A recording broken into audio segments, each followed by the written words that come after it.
প্রবাসী ভাইদের উদ্দেশ্যে গত যে 2 দিন আগে ঘটনাটি ঘটেছে, ওমান থেকে এক ভাই যাচ্ছিলেন এবং তার পরিবারের 7 জন না 9 জন সবাই গাড়ি দুর্ঘটনায় মারা গিয়েছেন, গাড়ি পানির মধ্যে পড়ে গিয়েছিল। আজকে ওমানের এই ভাইটার জন্য খুব মায়া হচ্ছে আমার। আরে 3টা বছর পরে তিনি দেশে ফিরেছেন, হায়াত মত আল্লাহর হাতে। তিনি নিজে বলেছিলেন গাড়ির গ্লাস খোলার জন্য, সে খুলে না ড্রাইভার। আপনাদের উদ্দেশ্যে আমি কয়েকটি কথা বলবো এবং আমার ব্যক্তিগত এক্সপেরিয়েন্স, যেহেতু পৃথিবীর বহু দেশ আমি ঘুরেছি এবং আলহামদুলিল্লাহ বাংলাদেশ থেকে প্রতি বছরই বাইরে গিয়ে যাইতাম, এখনো তো ইংল্যান্ড থেকে বিভিন্ন জায়গায় যাই।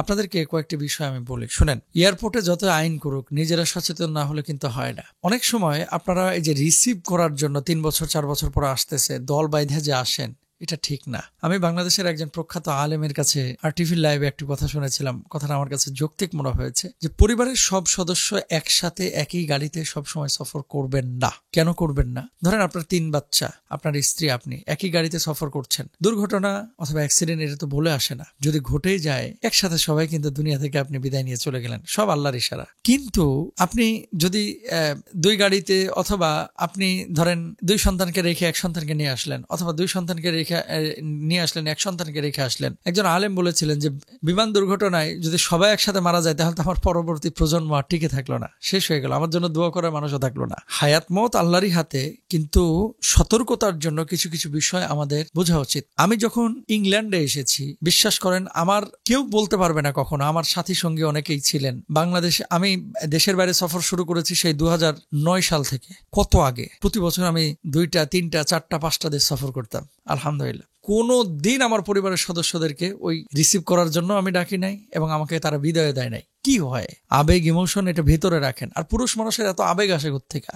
নারীরা হবে আবেগী, পুরুষকে তো হতে হবে সুলতান সালাউদ্দিন আইয়ুবীর মতো, পুরুষকে হতে হবে অমরের মতো, পুরুষকে হতে হবে আবু বকরের মতো। আপনি পুরো এই রামগঞ্জ থেকে, লক্ষ্মীপুর থেকে, ফেনী থেকে টেনে নিয়ে আসছেন, নোয়াখালী থেকে টেনে নিয়ে আসছেন, চিটং থেকে টেনে নিয়ে আসছেন এয়ারপোর্টে। মেয়েরা দুর্বল, বাচ্চারা দুর্বল, এত কষ্ট করে এভাবে টেনে নিয়ে আসা উচিত না। আর অনেক সময় আসতে না করা হয়, তারপরে আসে। গাড়ি ফাঁকা আসতেছে গ্রাম থেকে, এয়ারপোর্ট থেকে গাড়ি ভাড়া করতে চায় না, কারণ ডাকাতি হয়। এই জন্য বাড়ি থেকে আসতেছি, চিন্তা করতেছে গাড়ি তো ফাঁকাই যাচ্ছে, যাই রিসিভে হলো, রদ দেখা হলো, কলা বেচাও হলো। খবরদার, জীবনটাকে আগে মূল্যায়ন করুন। জীবন একটাই, মরতে একদিন সবাই কি হবে, কিন্তু এইভাবে মৃত্যু তো আমরা আসলে কামনা করি না। 2000 টাকা কম নিচ্ছে এই জন্য আপনি অনভিজ্ঞ একজন ড্রাইভারকে ঠিক করছেন। 2000 টাকা কম নিচ্ছে এই জন্য লক্কর ঝক্কর। অনেক গ্রামের মানুষ আমি দেখেছি এয়ারপোর্ট থেকে এমন গাড়ি নিয়ে বাড়িতে ফিরতেছে, যেই গাড়িগুলো আসলে সে জানেও না যে এর ফিটনেস ঠিক নাই, অথবা টায়ারের কি অবস্থা, 2 বছর টায়ার চেঞ্জ করে না। এগুলো আমাদের সামনে তো হাজার হাজার ঘটেছে, দেখেছি।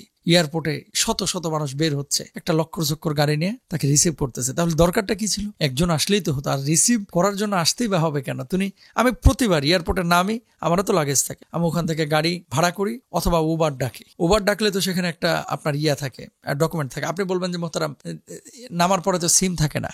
তাহলে এয়ারপোর্টের তালিকাভুক্ত এরকম ভালো একটা গাড়ি নেন, ওখানে যারা ওই যে মানি রিসিট দিয়ে দেয় একেবারে। তাহলে কোনো কারণে ক্রাইম হলে সেখানে সমূহ সম্ভাবনা থাকে তাকে আটকানোর। এরপরও যদি ডাকাতি করে, তাহলে তো আসলে কোনো কিছু বলার থাকে না। তবে আরেকটা বিষয় আপনাদেরকে একটা শিখিয়ে দিই, কৌশল শিখিয়ে দিই। এয়ারপোর্টে যদি কোনো গাড়ি ভাড়া করেন, ওঠার পরে আপনি বলবেন যে আপনি কোন দিক দিয়ে যাবেন। যদি বলে যে আমি এই রাস্তা দিয়ে যেতে যাচ্ছি, আপনি বলবেন যে না, আপনি ওই রাস্তা দিয়ে যান, আপনাকে দরকার হয় 200 টাকা আমি বাড়ায় দিব। মানে এই ধরনের কিছু টেকনিক অবলম্বন করতে হবে। কারণ তারা যদিও ডাকাতি করে, এই যে দাউদকান্দি, মেঘনা, এগুলো দেখি আমরা ডাকাতি হয় বিদেশিদের গাড়ি। তা আপনি উল্টা পথে যখন যাবেন, ধরেন আপনি গাজীপুর হয়ে গিয়েছেন, তারপরে আপনি পাঁচদোনা হয়ে উঠেছেন, নরসিংদী হয়ে যাচ্ছেন, এরকম বিকল্প পথ অনেকটাই আছে। আপনি যদি এগুলো অবলম্বন করেন, অনেক সময় হয়ে ওঠে না, তাহলে হয়তো বা বাঁচা সম্ভব এই ডাকাতি থেকে, তারপরে এই ধরনের অকারেন্স থেকে। আর ড্রাইভার যাদেরকে আপনারা নেবেন, অবশ্যই অভিজ্ঞ।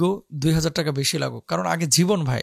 বেঁচে থাকলে টাকা আসবে, বেঁচে না থাকলে আপনি টাকা কোত্থেকে পাবেন? আমি নিজেও এখন প্রবাসী, আপনারাও প্রবাসী। বিশেষ করে প্রবাসী যারা দেখছেন, আপনাদের বলবো যে সামান্য কিছু আনন্দের জন্য অথবা একটু উন্মাদনার জন্য এত বড় সিদ্ধান্ত নিয়ে না। আজকে ওমানের এই ভাইটার জন্য খুব মায়া হচ্ছে আমার। আরে 3টা বছর পরে তিনি দেশে ফিরেছেন, হায়াত মত আল্লাহর হাতে। তিনি নিজে বলেছিলেন গাড়ির গ্লাস খোলার জন্য, সে খুলে না ড্রাইভার। লা হাওলা ওয়ালা কুওয়াতা ইল্লা বিল্লাহ। এবং দেখেন গ্লাস কিভাবে খুলতে হয়, বা ডোর কিভাবে খুলতে হয়, গেট লক কিভাবে খুলতে হয়, ন্যূনতম এই জ্ঞানগুলোও যারা বসেন তারা থাকা উচিত। বিমানে যেভাবে সতর্ক করা হয়, এদেরকেও করা উচিত। আল্লাহ রহম করুন যারা মারা গিয়েছেন। ওমান মাতা ফিল গরিকি ফাহুয়া শাহীদুন, নবীজি বলেছেন, যারা এভাবে পানিতে ডুবে মারা যায়, আল্লাহ তাদেরকে শাহাদাতের মর্যাদা দান করেন।